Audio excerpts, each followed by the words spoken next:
अंतिम मुक्तीचा मार्ग. सगळं सोडलं तरच खरी शांतता मिळते. सगळं नियंत्रणात ठेवण्याचा प्रयत्न करताय. आपण आयुष्यभर सगळं आपल्या नियंत्रणात ठेवण्याचा प्रयत्न करतो, पण जितकं घट्ट पकडून ठेवतो तितकंच मन अस्वस्थ होत जातं.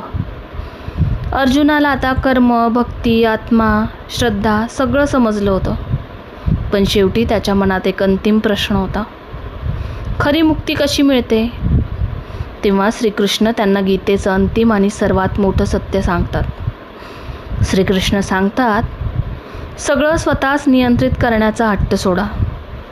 भीती, अहंकार आणि सततची चिंता हे सोडल्याशिवाय मन शांत होत नाही.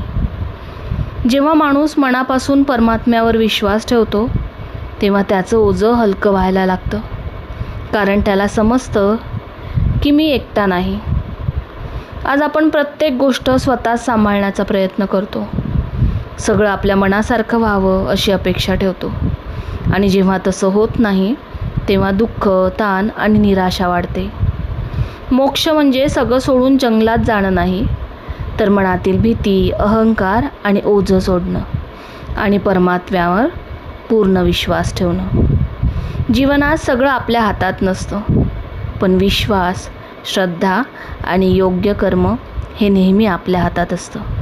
म्हणून भीती सोडा आणि परमात्म्यावर विश्वास ठेवा. यातच खरी शांतता आहे.